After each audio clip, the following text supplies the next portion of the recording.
जय हिंद दोस्तों, स्वागत है आप सभी का अपने इस यूट्यूब चैनल पर। आज हम सब लोग इस वीडियो में बहुपद से संबंधित प्रश्नों को हल करेंगे। ठीक है, हमने इस वीडियो का पहला एक पार्ट बना चुके हैं। उस पार्ट में हमने क्या बताया था, चर संख्या किसे कहते हैं, अचर संख्या क्या होता है, व्यंजक क्या होता है, बहुपद क्या होते हैं, इन दोनों का प्रकार कितने होते हैं, उन प्रकारों का क्या क्या नाम होता है। यानी कह सकते हैं बहुपद का सामान्य परिचय हमने इसके पहले वाले पार्ट में दे दिए। ठीक है, आप उसको जाकर जरूर देख लीजिएगा अगर नहीं देखे हैं तो। अब हम लोग पार्ट 2 में देखते हैं, क्या देखेंगे, बहुपद से संबंधित कुछ प्रश्नों को कैसे पूछा जाता है। ठीक है, इन सभी के विषय में एक एक करके यहाँ पर चर्चा करेंगे। तो सबसे पहले इस पार्ट में, बहुपद के इस पार्ट में हम लोग क्या देखने वाले हैं, बहुपद के शून्यांक क्या होते हैं, यानी बहुपद का शून्यांक किसे कहा जाता है। ठीक, जैसे एग्जाम्पल के रूप में हम यहाँ लिखते हैं, आप ध्यान से समझिएगा, समझ में आएगा। जैसे यहाँ 5x² लिख देते हैं, प्लस x लिख देते हैं, यहाँ माइनस क्या लिख देते हैं 6, माइनस क्या लिख देते हैं 6। ये बहुपद लिखा गया है। ये कौन सा बहुपद है, तो द्विघातीय बहुपद है। कौन सा बहुपद हो जाएगा, द्विघाती, क्योंकि इस बहुपद में अधिकतम घात कितना है, 2 है। तो ये जो बहुपद लिखा गया है द्विघातीय बहुपद होगा। ठीक है, अब देखते हैं बहुपद के शून्यांक। बहुपद के शून्यांक का मतलब क्या है, यानी बहुपद का शून्यांक किसे कहते हैं, परिभाषा में कह सकते हैं दिया गया जो भी बहुपद है उसमें यक्ष का ऐसा मान रख दे जिससे वह पूरे बहुपद का मान क्या हो जाए, शून्य हो जाए, तो वही उस बहुपद का क्या कहलाता है, शून्यांक कहलाता है। समझ में आया, परिभाषा क्या होगा, बहुपद का शून्यांक किसे कहते हैं, तो कहेंगे दी गई बहुपद में चर वाली संख्या का मान क्या रख दे जिससे उस बहुपद का मान क्या हो जाए, शून्य हो जाए। तो चर का मान जो रखे हैं वही उस बहुपद का क्या कहलाएगा, शून्यांक कहलाएगा।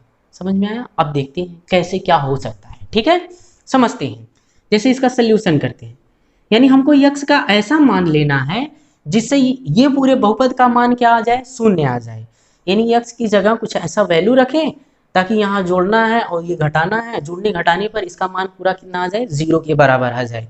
अगर 0 के बराबर आ जाता है तो कह देंगे यक्ष का वही जो मान है इस बहुपद का क्या कहलाएगा, शून्यांक कहलाएगा। अगर ये शून्य नहीं आएगा तो बहुपद का शून्यांक नहीं होगा, तब कोई दूसरा ट्राई करेंगे। समझ में आया, आइए देखते हैं। जैसे देखिए यक्ष का मान हम यहाँ 0 रखते हैं। अगर यक्ष का मान 0 रखते हैं, एक एक करके ट्राई कर लेते हैं। यक्ष का मान 0 रखेंगे, ये भी 0, ये भी 0, तो यहाँ बचेगा कितना, -6।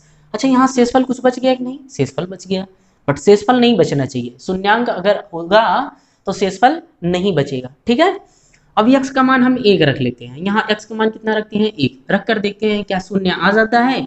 अगर शून्य आ जाएगा तो कह देंगे यक्ष बराबर 1 ही, यानी यक्ष का मान 1, ये जो 1 है इस बहुपद का क्या होगा, शून्यांक होगा। ठीक, देखते हैं। जैसे यहाँ लिखते हैं यक्ष के यहाँ कितना रखेंगे, 1, यहाँ रखेंगे 5 और 1 पे पावर कितना लगा देंगे, 2, क्योंकि यक्ष पे पावर 2 है तो यक्ष के यहाँ 1 लिखना है। 1 लिख के पावर कितना लगा दिए, 2। यहाँ प्लस कितना है, यक्ष के यहाँ कितना लिखेंगे, 1, यहाँ लिखेंगे -6 लिख देंगे। ठीक है, अच्छा 1 का पावर करेंगे तो 1 ही आएगा और 5 का गुणा कर देंगे कितना आ जाएगा, 5, प्लस यहाँ पर कितना है 1, यहाँ माइनस कितना है 6 है। ठीक, इन दोनों को जोड़ देंगे कितना आ जाएगा 6, माइनस कितना आ जाएगा 6, बराबर कितना आ गया 0। यानी हमने यक्ष बराबर जब 1 रखे हैं तो इस बहुपद का मान कितना आ गया, शून्य आ गया। इसलिए ये जो 1 है इस बहुपद का क्या कहलाएगा, शून्यांक कहलाएगा। समझ में आया, यानी इस बहुपद का शून्यांक क्या होगा, 1 होगा। ठीक, अच्छा इसका भी क्या मतलब है, ये शून्यांक का क्या मतलब होता है इसको भी समझ लेते हैं। ठीक है, यानी हमने इस यक्ष का मान इसमें रख दिया तो ये क्या हो गया, शून्य। इसका मतलब क्या है, यहाँ ध्यान से देखिएगा, यानी यक्ष बराबर क्या है, 1 है, तो यहाँ क्या लिख सकते हैं, 1 को इधर लाएंगे, यक्ष -1 बराबर क्या हो जाएगा, शून्य हो जाएगा। ठीक है, यानी जो यक्ष -1 है यही तो मान रखे थे, यक्ष अभी उधर भेज देंगे, यक्ष का मान 1 आ जाएगा और 1 रखेंगे तो बहुपद क्या हो जाएगा, शून्य हो जाएगा। यानी जब यक्ष बराबर 1 रखे थे इससे हमने क्या प्राप्त कर लिया, यक्ष -1, यानी यक्ष -1 जो है इस बहुपद का क्या होगा, एक गुणनखंड होगा। जब इससे इसमें भाग करेंगे तो इसका मान कितना आ जाएगा, शून्य आ जाएगा। इसी को कहते हैं शेषफल प्रमेय। अभी आगे हम लोग पढ़ेंगे। ठीक है, क्या पढ़ेंगे, बहुपद का शेषफल कैसे ज्ञात किया जाता है। ठीक है, अगर बहुपद का शेषफल ज्ञात करना है तो भागफल विधि से हम लोग ज्ञात करते हैं। भागफल विधि होता है एक ऐसे, ये मतलब ये जो रखने का होता है। ठीक है, यानी कह सकते हैं ये क्या है, पुटिंग मेथड है। ठीक, यानी यक्ष का मान रख दें और उसका मान शून्य आ जाएगा। अगर जो बच गया है तो वही उसका क्या हो जाएगा, शेषफल हो जाएगा। ठीक है, जैसे कोई वैल्यू ऐसे दिया रहेगा, पूछेगा क्या इस पर ये बहुपद क्या क्या है, इसका शेषफल क्या होगा। अगर ये इसका गुणनखंड है तो इसका शेषफल शून्य आ जाएगा। ठीक है, यानी इसका जो मान आ जाएगा कैसा आ जाएगा, शून्य। अगर ये इसका गुणनखंड नहीं है, ये इसका गुणनखंड नहीं है, तो यहाँ शेषफल शून्य नहीं आएगा, कुछ ना कुछ वैल्यू आएगा। ठीक है, अभी आगे देखते हैं। अभी क्या देख रहे हैं हम लोग, बहुपद का शून्यांक। ठीक, आइए एक दो एग्जाम्पल से और समझ लेते हैं बहुपद का शून्यांक क्या होता है। ठीक है, जैसे दूसरा एग्जाम्पल हम यहाँ लेते हैं। दूसरा एग्जाम्पल क्या है, 4x² + x - 3/2 है। ठीक है, ये बहुपद है, क्या है, बहुपद है। ठीक, अच्छा ये भिन्न देकर ऐसा मत कीजिए कि ये बहुपद नहीं, ये बहुपद है। ठीक है, क्यों, क्योंकि ये अचर संख्या है। अचर संख्या भिन्न में हो सकता है, बट चर वाली संख्या का जो घात होगा वो परिमेय संख्या में नहीं हो सकता। ठीक है, ये है क्या, बहुपद है। कैसा बहुपद है, द्विघात वाला बहुपद है। इसको हल करते हैं। हमको क्या ज्ञात करना है, इस बहुपद का शून्यांक, यानी इस बहुपद का शून्यांक हमको ज्ञात करना है। कैसे ज्ञात करेंगे, आइए देखते हैं। ठीक है, जैसे देखिए यहाँ x का मान अगर शून्य रख देते हैं, तो x का मान शून्य रखेंगे, ये भी शून्य हो जाएगा, ये भी शून्य, बट बचेगा कितना, -3/2 बच जाएगा, यानी कुछ ना कुछ यहाँ पर बच जा रहा है। ठीक है, ऐसे देखते हैं। फिर क्या रख सकते हैं, दूसरा रख सकते हैं, x बराबर 1 रखते हैं। x बराबर कितना रखते हैं, 1। अच्छा x बराबर अगर 1 रखेंगे, देखते हैं क्या शून्य आ जाता है। अगर शून्य आ जाएगा तो वही कह देंगे बहुपद का शून्यांक होगा। अगर शून्य नहीं आएगा तो बहुपद का शून्यांक नहीं होगा। करके देख लेते हैं। x बराबर कितना रखेंगे, 1 यहाँ रखते हैं, यहाँ रखेंगे 4, यहाँ x पे पावर कितना लिखेंगे, यानी x पे पावर 2 है, तो 1 पे पावर कितना लगा देंगे, यानी 1 पे पावर 2 हो जाएगा। ठीक है, प्लस यहाँ x का वैल्यू कितना है, 1 है, यानी 1 है। ठीक है, यहाँ -3 क्या लिखेंगे, 2। इतना समझ में आया। अब इसको हल करेंगे तो यहाँ कितना हो जाएगा, 4 + 1, यहाँ -3/2, ये तो हो गया 5, ये -3/2। अब इसको घटाएंगे तो शून्य आएगा नहीं, यानी कह सकते हैं x बराबर 1, ये जो 1 है इस बहुपद का शून्यांक नहीं होगा, यानी कुछ और वैल्यू हमको लेना पड़ेगा। ठीक है, तभी इसका मान शून्य आएगा, तभी कहेंगे इस बहुपद का क्या है, वही शून्यांक है। ठीक, तो यहाँ एक बार और ट्राई कर लेते हैं कुछ और वैल्यू लेकर। एक काम करते हैं, यहाँ x का मान कितना लेते हैं, 1/2 लेते हैं। x का मान कितना लेते हैं, 1/2 लेते हैं। ठीक है, ये मान यहाँ रखते हैं, देखते हैं अगर शून्य आ जाता है तो कह देंगे 1/2 जो है इस बहुपद का क्या है, शून्यांक है। ठीक, देखते हैं, यहाँ रखते हैं, यहाँ लिखेंगे 4 और x की जगह कितना रखेंगे, 1/2, पावर कितना रखेंगे, 2, पावर 2 है इस पे, तो यहाँ 2 लिख देंगे। यहाँ कितना रखेंगे, प्लस x का मान कितना है, 1/2, यहाँ -3 कितना है, 2 है। ठीक, इतना समझ में आया। अब ध्यान से देखिएगा, 4 × अच्छा 1 का स्क्वायर करेंगे 1 आएगा, 2 का स्क्वायर कर देंगे 4 आ जाएगा। यहाँ कितना है, 1/2 है, माइनस कितना है, 3/2 है। ठीक है, इतना समझ में आया। अब ध्यान से देखिएगा, फिर ये 4 से 4 कट जाएगा, यहाँ कितना बचा, 1 बचा, प्लस कितना हो गया, 1/2, यहाँ -3/2 हो गया। ठीक, अच्छा इसको जोड़ेंगे, तो जोड़ेंगे तो इसका यहाँ गुणा हो जाएगा, ये जुड़ जाएगा, 2 1 के 2 3 हो जाएगा, यानी 3 बटे कितना आ गया, 2, माइनस यहाँ कितना है, 3/2, यानी इसका वैल्यू कितना आ गया, 0। यानी कह सकते हैं x बराबर 1/2, यानी 1/2 है, यह इस बहुपद का क्या है, एक शून्यांक होगा। ठीक है, या इसको कैसे लिखेंगे, अगर पूछा जाए गुणनखंड होगा कि नहीं, कैसे लिखेंगे, तो इसका कैसे लिखेंगे, यहाँ लिखेंगे x बराबर 1/2, 1/2 को इधर लाएंगे तो x बराबर -1/2 बराबर कितना हो जाएगा, 0। यानी कह देंगे जो x - 1/2 है, यह जो लिखा गया है संख्या, यह संख्या इसका एक गुणनखंड होगा, यानी इस संख्या से इसमें भाग करेंगे तो इसका शेषफल कितना आ जाएगा, 0 आ जाएगा। बात समझ में आया। यानी अगर कह रहा पहला कोई लिखा गया है और दूसरा कह रहा है कि दूसरा वाला पहले वाले का क्या है, गुणनखंड है, तो दूसरे वाले से पहले वाले में जब भाग करेंगे तो शेषफल क्या आ जाएगा, 0 आ जाएगा। बात समझ में आएगी। अगर गुणनखंड है तो शेषफल 0 आएगा, अगर गुणनखंड नहीं है तो शेषफल 0 नहीं आएगा। ठीक, ये बहुपद का शून्यांक समझ में आया। अब आइए देखते हैं बहुपद का शेषफल कैसे ज्ञात किया जाता है। बहुपद का शेषफल ज्ञात करने के दो तरीके हैं। ठीक है, एक ये कह सकते हैं पुटिंग मेथड होता है, जैसे x का मान कुछ भी रख दे तो शेषफल बच जाएगा। एक क्या होता है, ये पुटिंग मेथड से रखेंगे। दूसरा क्या होता है कि हम लोग भाग करेंगे, जैसे अभी बता रहे हैं, इसका इसमें भाग करेंगे, अगर ये शून्यांक होगा तो 0 आ जाएगा, नहीं तो कुछ ना कुछ शेषफल बचेगा। ठीक है, अगर ये इसका गुणनखंड है या इसका शून्यांक है तो कह देंगे इससे इसमें भाग करेंगे तो 0 आएगा, अन्यथा 0 नहीं आएगा। अब हमको पूछ रहा है कि गुणनखंड नहीं है, भाग करना है, जैसे एक बहुपदीय है एक बहुपदीय है, अब इससे इसमें भाग करना है तो शेषफल क्या होगा, कैसे याद करेंगे, इसके दो मेथड है। दोनों मेथड को हम बारी बारी से करके यहाँ पर देखते हैं। ठीक है, नंबर 1 भाग विधि से, भाग विधि से शेषफल, बहुपद का शेषफल ज्ञात करना। यहाँ पहले एग्जाम्पल में क्या लिखा गया है, 3x² + x - 1 में x+2 से भाग देने पर प्राप्त शेषफल ज्ञात कीजिए।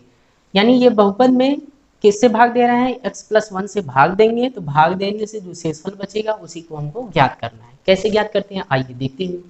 ये क्या है, कह सकते हैं बहुपद का भाग है। ठीक है, दो बहुपद दिए गए हैं, पहले वाले बहुपद में दूसरे वाले बहुपद से क्या करना है, भाग करना है। यानी कह सकते हैं ये बहुपद का भाग है। ठीक है, आइए भाग करते हैं, देखते हैं जो शेषफल बचेगा वही लिखेंगे। हो सकता है शून्य बच जाए, हो सकता है कुछ बचे। जो शेषफल बचेगा कह देंगे हाँ शेषफल है, अगर शेषफल नहीं बचेगा कह देंगे शून्य होगा। ठीक है, आइए देखते हैं, भाग करते हैं। जैसे नॉर्मली भाग करते हैं वैसे इसका भाग करेंगे। ध्यान से देखिए, समझ में आएगा। जैसे यहाँ भाग करते हैं तो ये वाली संख्या कहाँ लिखेंगे, बीच में यहाँ लिखेंगे 3x का स्क्वायर प्लस क्या लिखेंगे x माइनस क्या लिखेंगे 1। किससे भाग करना है, तो x+1 से भाग करना है। ठीक है, तो भाग करने का नियम है, सबसे पहले नियम याद रखेंगे। क्या नियम कहता है कि हमको सबसे पहली वाली संख्या देखना है। ठीक है, इसी को मैच कराना है।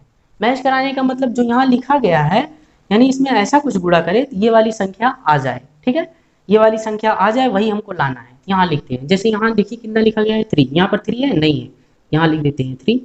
यहाँ पर एक x है, यहाँ पर 2x है, तो यहाँ कौन सी संख्या लिखेंगे गुणा करने पर, x² हो जाएगा तो x लिखेंगे। ठीक है, यानी 3x यहाँ लिखेंगे। अब इसका इसमें गुणा करेंगे तो ये पहली वाली संख्या प्राप्त होगा। जैसे इसमें इसका गुणा करते हैं, यहाँ कितना आ जाएगा 3x का स्क्वायर हो जाएगा। ठीक, अब ध्यान से देखिए, अभी ये भी है, इसका भी गुणा करेंगे, प्लस यहाँ प्लस है प्लस, अब एक का गुणा इसमें कर देंगे, कितना आ जाएगा 3x आ जाएगा। ठीक, अब चिन्ह बदलेंगे, यहाँ अगर प्लस है तो माइनस लगाएंगे, माइनस है तो प्लस लगाएंगे। ठीक, यहाँ वैसे है क्या, प्लस है तो माइनस लगा देंगे, यहाँ पर क्या है प्लस है तो क्या लगा देंगे, माइनस लगा देंगे। समझ में आया। अब ऐसे देखिए, इसको काट देंगे, क्योंकि ये प्लस है ये माइनस है और दोनों सेम दिख रहे हैं ऊपर नीचे सेम दिख रहे हैं तो कट जाएंगे। यहाँ पर कितना है, इस प्लस से अब कोई मतलब नहीं, क्योंकि नीचे हमने माइनस लगा दिया, तो ये प्लस गायब हो गया, यानी खत्म हो गया।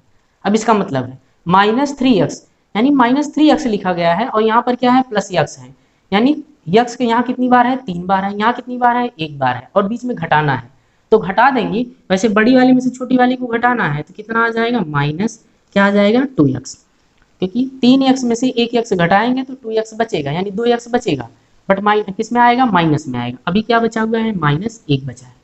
ठीक है, ध्यान से देखिएगा। अभी जस्ट बताएं हमको क्या देखना है, पहला वाला मैच कराना है। ठीक है, यानी जो पहली वाली संख्या लिखी गई है यही संख्या यहाँ मैच करानी है। कौन सी संख्या यहाँ लिख दें, गुणा करने पर ये पहली वाली संख्या आ जाए, तो गुणा करते हैं, क्या लिखेंगे, माइनस है तो माइनस लिखेंगे। ठीक है, ताकि माइनस आएगा तभी तो मैच करेगा ऊपर नीचे। ठीक है, अब यहाँ क्या लिखा गया है 2, यहाँ 2 लिख देंगे। अच्छा, यहाँ x कितनी बार है, 1 बार, यहाँ x कितनी बार है, 1 बार है, तो इसका तो यहाँ कुछ लिखना होगा नहीं, क्योंकि x का गुणा करेंगे अभी 2x आ जाएगा, तो कुछ यहाँ नहीं लिखेंगे। अब गुणा करते हैं, यहाँ प्लस है यहाँ माइनस है, प्लस माइनस क्या हो जाएगा माइनस, x का गुणा 2 में करेंगे कितना हो जाएगा 2x। अब यहाँ क्या है प्लस है, यहाँ क्या है माइनस है, तो कितना क्या आ जाएगा माइनस, प्लस माइनस का गुणा करेंगे माइनस, 1 का गुणा 2 में करेंगे कितना आ जाएगा 2 आ जाएगा, कितना आ जाएगा 2। ठीक है, बताए थे अभी, यहाँ ऊपर बताए थे प्लस होगा तो माइनस लगाएंगे, माइनस होगा तो प्लस लगाएंगे। यहाँ माइनस है प्लस लगा दिया, यहाँ माइनस है प्लस लगा दिए। देखिए दोनों सेम दिख रहा है और एक, अच्छा अब जैसे लगाते हैं ना, ये वाला चिन्ह हम भूल ही जाते हैं। ठीक है, यानी इसको मान लेंगे ये है ही नहीं। कौन सा चिन्ह होगा, ये वाला होगा, ये ऊपर वाला, ये नीचे वाला, ये ऊपर वाला। ठीक है, यहाँ 2x -2x है, इसको काट देंगे, प्लस 2x है, इसको काट देंगे। ठीक है, ऐसे देखिए -1 है प्लस 2 है तो घटाएंगे। अच्छा, इसमें क्या है, बड़े वाले में से छोटे वाले को घटाया जाएगा तो प्लस में आएगा, 2 में से 1 घटाएंगे कितना आएगा 1, यानी इसका शेषफल कितना आ गया 1। अब देखिए x से भाग करेंगे तो 1 कटेगा नहीं कटेगा, तो इसका शेषफल कितना होगा, यहाँ लिख देते हैं, शेषफल बराबर कितना आया 1, यानी 3x² + x - 1 में x+1 से भाग करेंगे तो इसका शेषफल कितना आएगा 1 आएगा। ठीक है, समझ में आया। अब आइए देखते हैं दूसरे प्रश्न के द्वारा, इसको समझते हैं कैसे हल किया जाता है, कैसे शेषफल ज्ञात किया जाता है। ठीक है, क्या करना है, भाग करना है। किसमें किससे भाग करना है, x³ + 1 में किससे भाग करना है, x+1 से भाग करना है। ठीक है, जो शेषफल बचेगा वही शेषफल हमको बताना है कि इसका शेषफल क्या बचेगा। ठीक, आइए देखते हैं कैसे भाग किया जाता है। अभी हमने एक समझा था, दूसरा समझ लेते हैं।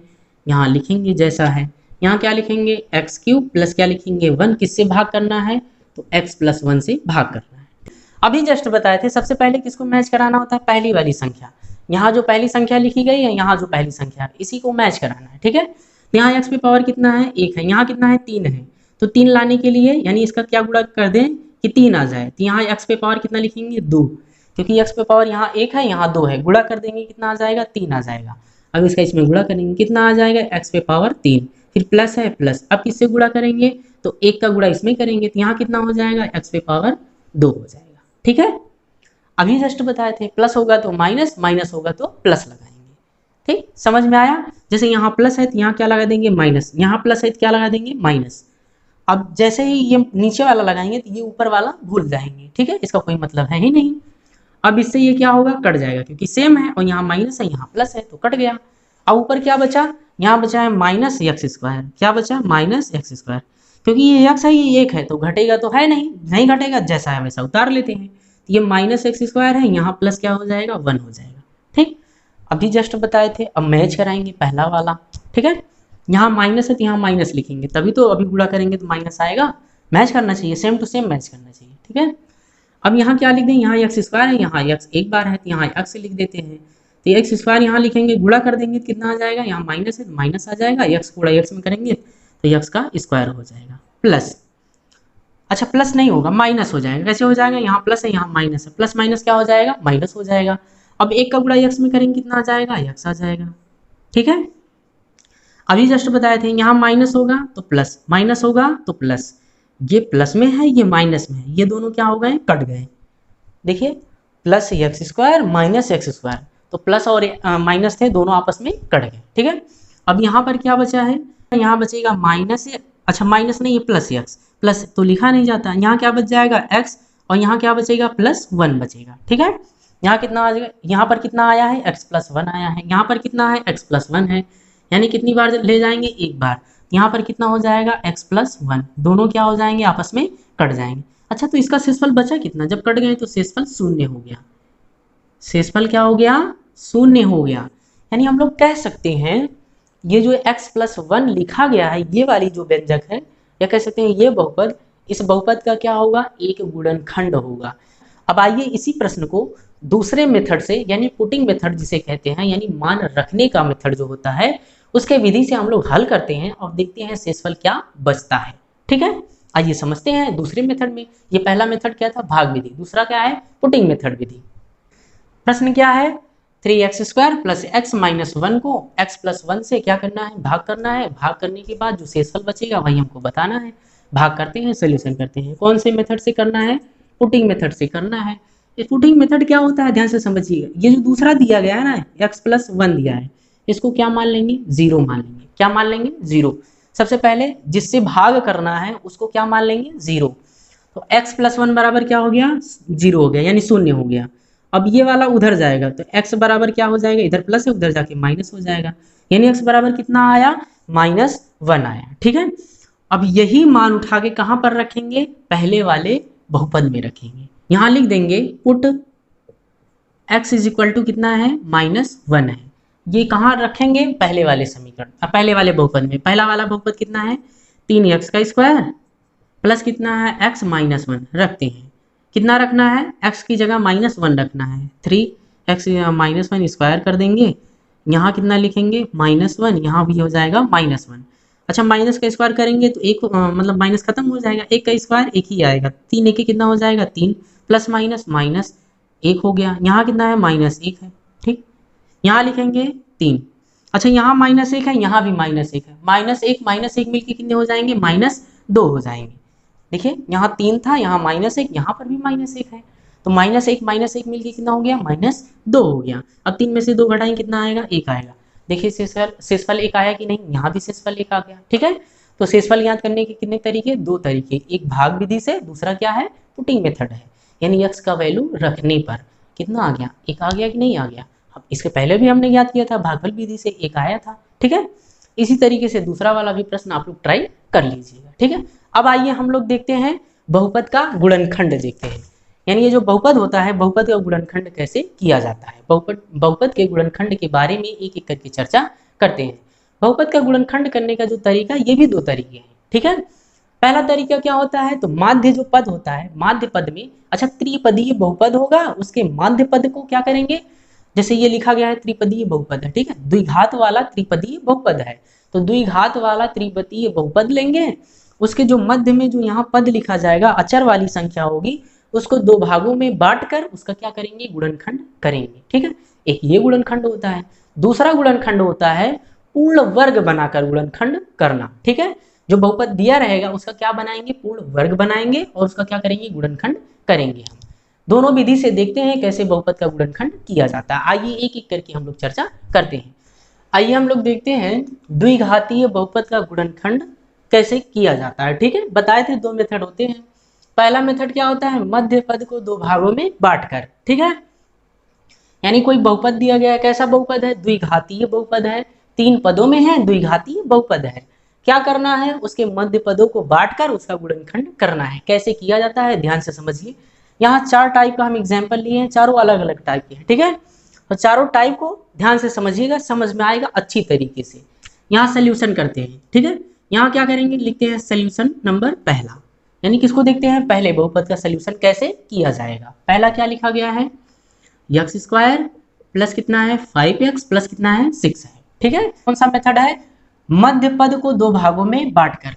कौन से मध्य पद को बांटते हैं, ये जो 5x लिखा गया है इसी को दो भागों में बांटेंगे।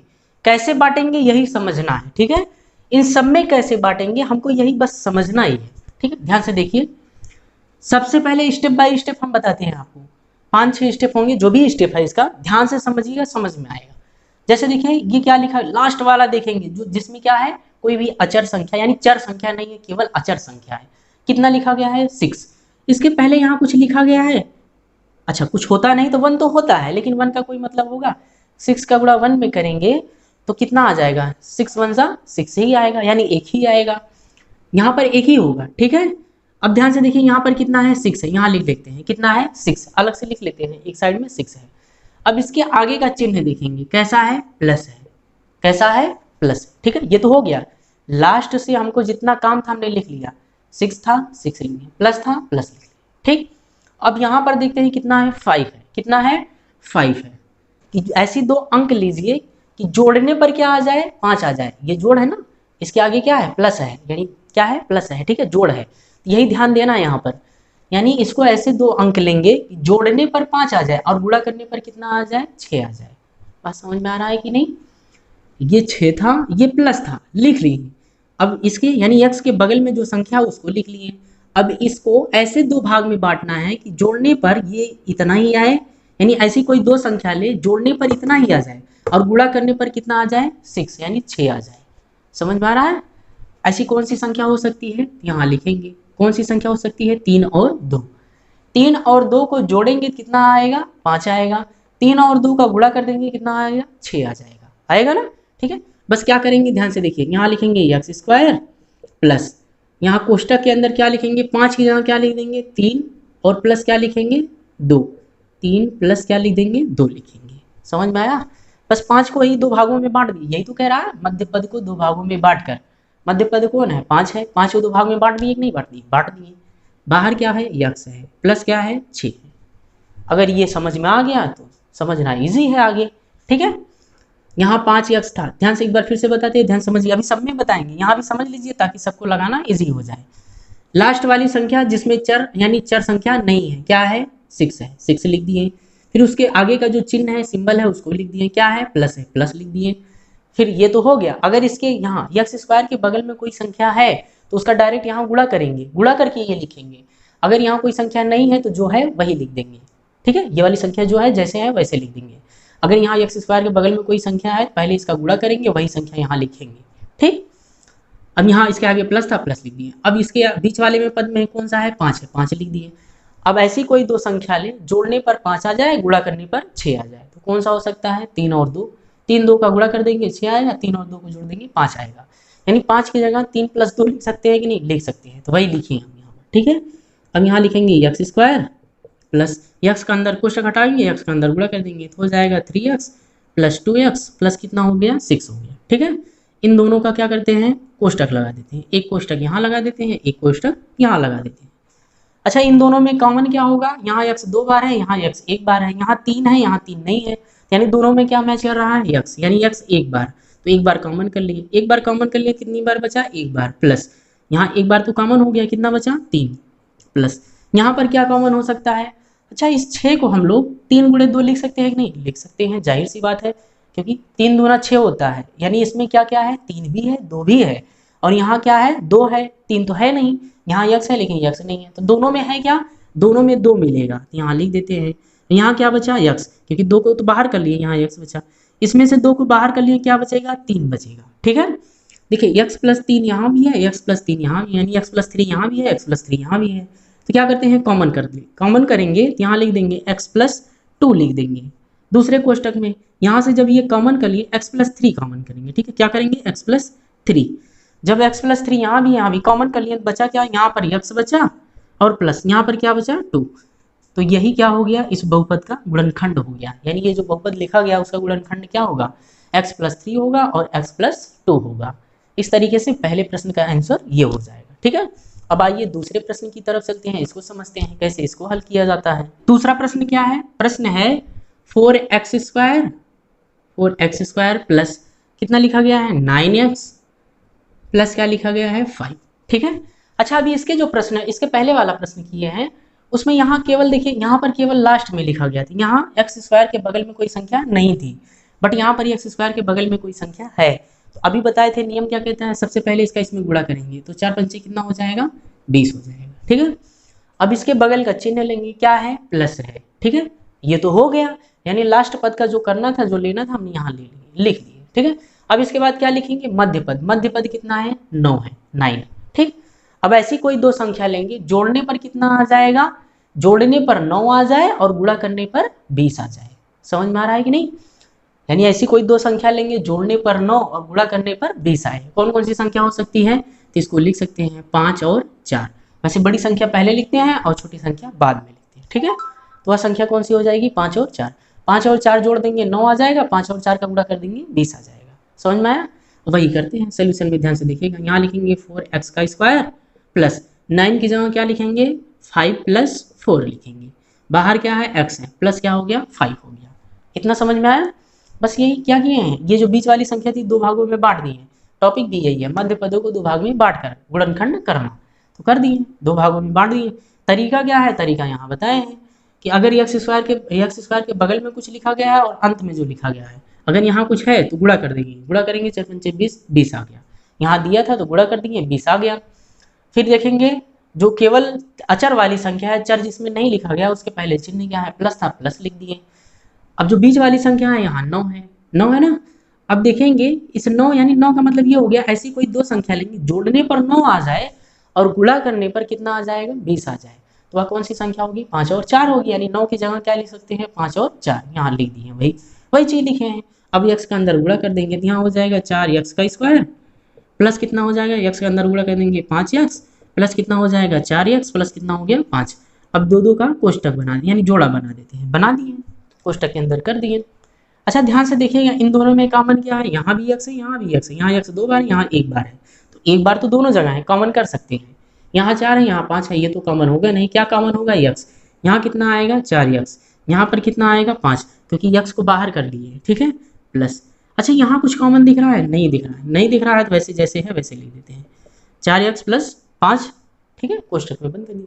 अच्छा 4x प्लस 5 यहाँ भी है, 4x प्लस 5 यहाँ भी है, दोनों जगह, यानी 4x प्लस 5 कह सकते हैं, यहाँ भी 4x प्लस 5 यहाँ भी, दोनों जगह दिख रहा है। तो दोनों जगह दिख रहा है तो कॉमन कर ले, 4x प्लस 5। अच्छा ये तो कॉमन कर लिए, यहाँ क्या बचा? यहाँ तो केवल x बचेगा, यहाँ प्लस। जब सब कॉमन कर लिए यहाँ क्या बचेगा? 1। तो यही क्या हो गया? इस प्रश्न का आंसर हो गया। यानी हमको क्या करना था? इस बहुपद का गुणनखंड करना था, हमने कर लिया। गुणनखंड कितना है? 4x प्लस 5 है, दूसरे क्वेश्चन में x प्लस 1 है। ठीक है, समझ में आया? अब आइए तीसरे प्रश्न की तरफ, इसको हल करके देखते हैं। तीसरा प्रश्न है क्या? x³ plus x minus 6। ठीक है, यही प्रश्न है। x² होगा यहाँ पर, ठीक है, क्यूब नहीं होगा। यहाँ क्या होगा? x², क्योंकि हम क्या पढ़ रहे हैं? द्विघात बहुपद, यहाँ x² होगा। ठीक है, इतना समझ में आया? अब नियम के हिसाब से चलेंगे, जैसा अभी नियम पढ़े वही नियम पढ़ेंगे, सेम टू सेम वही नियम लागू करेंगे। x² के बगल में अगर कोई संख्या है तो ये जो लास्ट वाली संख्या है उससे गुणा करेंगे। यहाँ कुछ नहीं दिख रहा है तो इसलिए नहीं गुणा करेंगे, तो यहाँ कितना आ गया? 6 आ गया। कितना आ गया? 6, यानी 6 आ गया। ठीक है, अब क्या देखेंगे? इसके बगल में जो चिन्ह है कैसा है? माइनस है, माइनस लगा दिए। अब देखेंगे x के बगल में क्या लिखा गया है। अच्छा यहाँ पर कुछ नहीं लिखा गया है, जब कुछ नहीं होता तो एक होता है, यहाँ लिख देंगे एक, यानी x के बगल में क्या लिखा गया है, एक। यानी ऐसी कोई दो संख्या ले घटाने पर एक आ जाए, ये माइनस है ना, माइनस का मतलब घटाना, यानी ऐसी कोई दो संख्या ले घटाने पर एक आ जाए, गुणा करने पर 6 आ जाए, वह कौन सी संख्या होगी। यानी घटाने पर, यानी उसको सब्ट्रैक्ट कर देंगे, यानी सब्ट्रैक्ट करेंगे तो क्या आ जाएगा, 1 आएगा, और मल्टीप्लाई करेंगे कितना आ जाएगा, 6 आ जाएगा। यानी 2 नंबर, कौन सा 2 नंबर होगा, वो 2 नंबर क्या हो सकता है, 3 और क्या हो सकता है, 2 हो सकता है, यानी 3 और 2 हो सकता है। ठीक है, 3 में से 2 घटाएंगे यानी सब्ट्रैक्ट करेंगे कितना आएगा, 1 आएगा, और इसका मल्टीप्लाई करेंगे तो कितना आ जाएगा, 6 आ जाएगा। आएगा कि नहीं, यानी 3 में 2 का गुणा कर देंगे 6 आएगा, यानी 6 आ जाएगा, और 3 में से 2 घटा देंगे 1 आ जाएगा, यानी सही है। ठीक है, नियम जो कहता है उसके हिसाब से क्या है, सही है। तो देखते हैं, सोल्यूशन करते हैं। लिखेंगे एक्स स्क्वायर, अच्छा यहाँ कुछ नहीं है तो 1 होगा, तो प्लस यहाँ एक की जगह क्या लिखेंगे, 3 माइनस 2 लिखेंगे, यहाँ कितना है बाहर x है, माइनस कितना लिख देंगे, 6 लिख देंगे। समझ में आया। अब आगे बढ़ते हैं, यहाँ हो गया एक्स स्क्वायर प्लस एक्स का अंदर गुणा कर देंगे, यहाँ हो जाएगा 3x माइनस कितना हो जाएगा 2x, यहाँ माइनस कितना हो गया 6 हो गया। ठीक, दो दो का क्या बना देंगे, जोड़ा बनाते हैं, एक्स स्क्वायर प्लस कितना हो गया 3x, एक कोष्टक में, यहाँ माइनस, यहाँ कोष्टक लगाएंगे 2x। अच्छा जैसे ही कोष्टक लगाएंगे ये वाला चिन्ह बदल जाएगा, क्यों, क्योंकि कोष्टक का मतलब गुणा होता है, जैसे ये कोष्टक हटेगा फिर अंदर गुणा हो जाएगा। ठीक है, यानी यहाँ क्या आ जाएगा, प्लस, प्लस कितना आ जाएगा 6। कैसे आएगा, कोष्टक हटाएंगे तो ये वाला जो प्लस है इस माइनस का अंदर गुणा हो जाएगा, तो ये कैसा हो जाएगा, माइनस हो जाएगा। ठीक है, अब देखते हैं क्या कॉमन हो सकता है, कॉमन कर लेते हैं। यहाँ x 2 बार है, यहाँ x 1 बार है, यहाँ 3 है, यहाँ 3 नहीं है, तो कॉमन क्या होगा, केवल x। यहाँ कितना बचेगा, x प्लस 3 बचेगा। ठीक है, यहाँ माइनस, यहाँ कॉमन क्या हो सकता है, अच्छा इस 3 में क्या है, 2 गुणे 3 लिखा जाएगा ना, जैसे यहाँ 6 को क्या लिख सकते हैं, 3 गुणे 2 लिख सकते हैं, लिख सकते हैं कि नहीं, यानी इस 6 में 2 भी होता है 3 भी होता है। ठीक, यहाँ 2 भी है, यहाँ भी 2 है, तो 2 कॉमन कर लेते हैं। यहाँ कितना बचा, x प्लस, यहाँ कितना बचेगा 3, x प्लस 3 यहाँ है, x प्लस 3 यहाँ है, कॉमन कर लेते हैं, कितना हो जाएगा, x प्लस 3 हो जाएगा, यहाँ कितना हो जाएगा, x माइनस 2, क्योंकि x प्लस 3 बाहर कर लिए, यहाँ केवल x बचा, x प्लस 3 यहाँ लिखे हैं तो माइनस कितना बचा, 2 बचा। ठीक है, यही इस प्रश्न का क्या हो जाएगा, आंसर, यानी इस बहुपद का गुणनखंड क्या हो जाएगा, x प्लस 3, और दूसरे कोष्टक में x माइनस 2 हो जाएगा। ठीक, समझ में आया। अब आइए देखते हैं ये चौथे वाले प्रश्न में, ये भी इसके अलग टाइप का है, थोड़ा देख लेते हैं ये भी कैसे हल किया जाएगा। ठीक है, प्रश्न है, यहाँ पर लिखा गया है 7x square plus 2x minus कितना लिखा गया है 9। ठीक है, नियम के अनुसार चलेंगे। नियम के अनुसार क्या कहता है, एक्स स्क्वायर के पहले अगर कोई संख्या लिखी गई तो इसका गुणा कहाँ कर देंगे, लास्ट वाले में, तो इसका गुणा इसमें कर देंगे, कितना आ जाएगा, 9 सत्ती कितना हो जाएगा 63, 9 सत्ती कितना हो गया 63 हो गया। ठीक है, अब दूसरा नियम क्या कहता है, स्टेप 2 में नियम क्या कहता है, ये जो लास्ट वाले लिखा गया है केवल अचर संख्या, उसके पहले का चिन्ह, उसके पहले का चिन्ह कैसा है, माइनस है, माइनस लिख दिए। अब क्या नियम कहता है कि यक्स के बगल में जो संख्या है, अचर संख्या है, कौन सी संख्या है, 2, 2 लिख दिए। ठीक है, लिख दिए। अब क्या कहता है, क्या करना है, करना यह है कि ऐसी कोई दो संख्या लें घटाने पर 2 आ जाए और गुणा करने पर 63 आ जाए। तो ऐसी कोई दो संख्या लेंगे घटाने पर 2 आ जाए, ये घटाना है ना, तो यानी घटाने पर 2 आ जाए और गुणा करने पर कितना आ जाए, 63 आ जाए, 63 आ जाए। तो कौन कौन सी संख्या हो सकती है, 9 हो सकता है, और क्या हो सकता है, 7 हो सकता है। समझ में आया, क्योंकि 9 में से 7 घटाएंगे तो कितना आ जाएगा 2, और 9 में 7 का गुणा कर देंगे कितना आ जाएगा 63 आ जाएगा। ठीक, यानी इस 2 की जगह क्या लिखेंगे, 9 माइनस 2 लिखेंगे, माइनस है ना, बीच में माइनस लगाएंगे, तो यहाँ लिखते हैं 7x का स्क्वायर, यहाँ प्लस है, प्लस लिख दिए, 2 की जगह क्या लिखेंगे 9 माइनस 7, यहाँ क्या लिखेंगे x माइनस क्या लिखेंगे 9। ठीक है, ये जैसा है वैसा लिख देते हैं। ठीक, यहाँ प्लस अंदर गुणा कर देंगे, तो 9x माइनस 7x माइनस कितना हो गया 9। ध्यान से देखिएगा, पिछले टाइप का हो गया है। ठीक है, पिछले टाइप में क्या किए थे, अब इन दोनों का क्या करेंगे, पेयर बनाएंगे, जोड़ा बनाएंगे, कोष्टक लगाएंगे। यहाँ लगाते हैं 9x का स्क्वायर प्लस कितना हो गया 9x, 7x स्क्वायर प्लस कितना हो गया 9x, इसको एक कोष्टक में, यहाँ माइनस लिखेंगे, यहाँ कितना आ जाएगा 7x माइनस कितना आ जाएगा 9। ठीक है, अच्छा माइनस नहीं, यहाँ प्लस हो जाएगा ना, कोष्टक लगा है, क्योंकि कोष्टक हटेगा तो अंदर गुणा हो जाएगा, फिर से यही आ जाएगा, प्लस माइनस क्या होता है, माइनस, माइनस आ जाएगा। ठीक है, अब देखिए दोनों में कॉमन क्या है, तो दोनों में कॉमन देखेंगे तो केवल x का है, तो यहाँ क्या बचेगा 7x, यहाँ कितना बचेगा 9। देखिए x बाहर कर लिए है, यहाँ x 2 बार था, एक बार कॉमन कर लिए, एक बार बचा 7 बचा है, 9 बचा है। माइनस, यहाँ पर भी कुछ कॉमन होगा? नहीं होगा, नहीं होगा, जैसे है वैसे लिख देते हैं, ठीक है। अच्छा देखिए 7x प्लस 9 यहाँ भी है, 7x प्लस 9 यहाँ भी है, दोनों जगह दिख रहा है तो कॉमन कर लेते हैं। क्या लिखेंगे? 7x प्लस क्या लिख देंगे? 9, यहाँ क्या आएगा? x माइनस, यहाँ कुछ भी नहीं बचा है, कितना बचेगा? 1। तो इस बहुपद का गुणनखंड क्या हो गया? 7x प्लस 9 x माइनस 1 हो गया दूसरे क्वेश्चन में, ठीक है। तो इस बहुपद का राइट आंसर ये होगा। इस तरीके से हमने बहुत सारे ऐसे क्या देखे, द्विघातीय बहुपद देखे और उसका क्या निकालना यानी गुणनखंड करना सीख लिए। कैसा सीखे हैं? माध्य पद को दो भागों में बांटकर कैसे बांटा जाता है, संपूर्ण क्रिया हमने समझ ली है।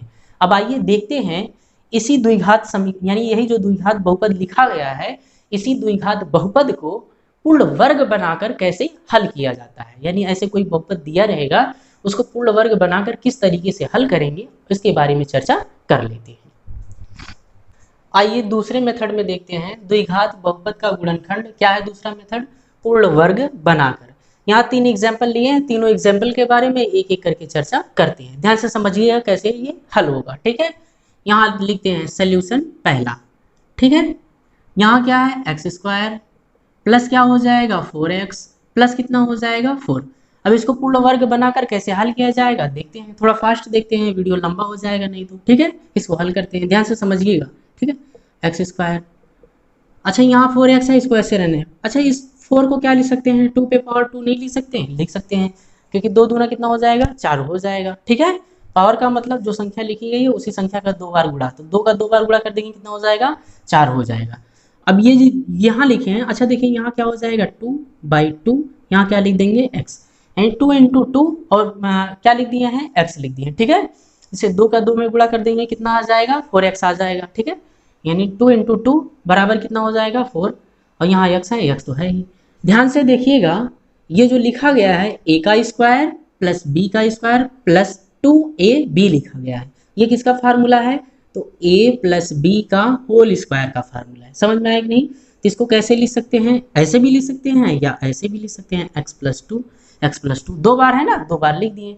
तो इस बहुपद का ये क्या हो गया? गुणनखंड हो गया। कैसे हल किए हैं? पूर्ण वर्ग बनाकर। कैसे किए हैं? पूर्ण वर्ग। देखिए ये पूर्ण वर्ग बनाकर किए हैं, हल हो गया, ठीक है। अब आइए देख लेते हैं ये दूसरा वाला कैसे लगेगा, फिर आइए देख लेते हैं तीसरा वाला कैसे लगेगा, एक एक करके चर्चा कर लेते हैं। ये पहले वाले का आंसर हो गया, ठीक। दूसरा प्रश्न क्या है? एक्स स्क्वायर माइनस कितना है? 8x, फिर प्लस कितना है? 16 यानी 16 है, ठीक है।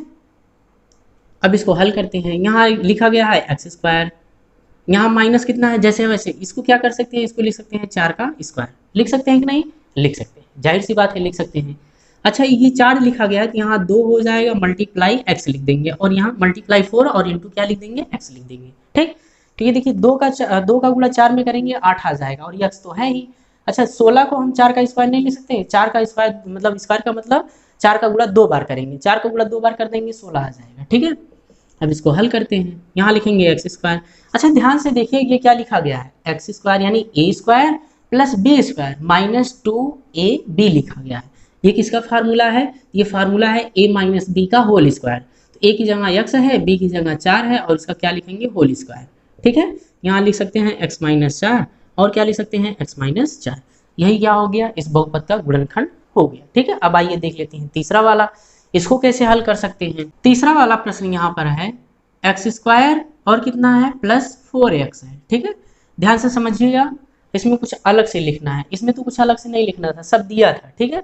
बस हमको बस सूत्र के रूप में बनाना था। ये जो है इसको भी सूत्र के रूप में जैसे बनाए थे वैसा ही बनाएंगे, बट कैसे बनेगा इसको ध्यान से देखिए, ठीक। यहाँ लिखेंगे एक्स स्क्वायर प्लस, अच्छा ये तो है ही, अब यहाँ पर ऐसा क्या संख्या लिख दें कि इसको हम पूर्ण वर्ग के रूप में बना सकें, पूर्ण वर्ग के रूप में यानी होल स्क्वायर के रूप में बना सके। तो यहाँ देखिए क्या लिख रहे हैं? +4 -4, यहाँ क्या है? 4x तो है, ठीक है, समझ में आया। अब इसके आगे देखिए ध्यान से क्या करेंगे, ये लिखेंगे एक्स स्क्वायर प्लस, अच्छा ध्यान से देखिएगा यहाँ पर क्या लिखा? +4 को क्या लिख सकते हैं? 2 का स्क्वायर लिख सकते हैं। लिख सकते हैं कि नहीं? हाँ लिख सकते हैं, जाहिर सी बात है लिख सकते हैं। अच्छा इस माइनस को भी क्या लिख सकते हैं? 2 का स्क्वायर लिख सकते हैं। लिख सकते हैं कि नहीं? हाँ लिख सकते हैं, क्योंकि इसका वर्ग करेंगे तो यही 4 आएगा, इसका भी वर्ग करेंगे यही 4 आएगा। अब यहाँ लिखते हैं 2 × 2 और क्या लिख देते हैं? x। देखिए 2 दूना 4x, 4x लिखा गया है कि नहीं? हाँ लिखा गया है। यानी सब चीज़ें कैसे लिखें? जो ऊपर लिखा गया तो वही लिखें, बस थोड़ा सा बदलाव कर दिए। क्यों बदलाव किए हैं? क्योंकि आगे प्रश्न को बढ़ाना, हल करना है। अब ध्यान से देखिएगा, एक्स स्क्वायर यानी a square plus b square plus 2ab है, तो ये किसका फार्मूला हो गया, a प्लस बी का होल स्क्वायर, बी की जगह कितना है 2 है, इसका क्या हो गया होल स्क्वायर माइनस अभी ये बचा हुआ है 2 का स्क्वायर। अब ध्यान से देखिए ये पूरा a का स्क्वायर माइनस बी का स्क्वायर हो गया कि नहीं, हाँ हो गया। तो क्या लिखेंगे a प्लस बी और क्या लिखेंगे a माइनस बी, तो एक कोष्टक में लिखेंगे a की जगह ये पूरा है प्लस बी प्लस 2 लिख देंगे, दूसरे कोष्टक में क्या लिखेंगे a और क्या लिखेंगे माइनस बी, यहाँ माइनस 2 लिख देंगे, इस 2 से ये 2 कट गया, ये जुड़ जाएगा, यहाँ पर कितना आया x प्लस 4 आ गया, यहाँ पर कितना आया केवल x। तो इस बहुपद का गुणनखंड क्या होगा, ये होगा। कैसे लगाए हैं, तो पूर्ण वर्ग बनाकर, यानी इसको कैसे किए हैं, पूर्ण वर्ग बनाकर हम लोग गुणनखंड कर दिए। ठीक है, इस तरीके से हमने इस वीडियो में क्या देखा, बहुपद पर आधारित प्रश्नों को कैसे हल किया जाता है, बहुपद का गुणनखंड कैसे किया जाता है, बहुपद का शेषफल कैसे ज्ञात किया जा सकता है, बहुपद के शून्यांक क्या होते हैं, इन सभी के बारे में इस वीडियो में हमने चर्चा कर ली है। मिलते हैं नेक्स्ट वीडियो में इसके अगले टॉपिक के साथ, तब तक के लिए जय हिंद दोस्तों। और हाँ, वीडियो अच्छा लगा हो तो वीडियो को लाइक जरूर कीजिएगा और चैनल को सब्सक्राइब कर लीजिए। ठीक है, तो मिलते हैं नेक्स्ट वीडियो में नेक्स्ट टॉपिक के साथ, तब तक के लिए जय हिंद दोस्तों।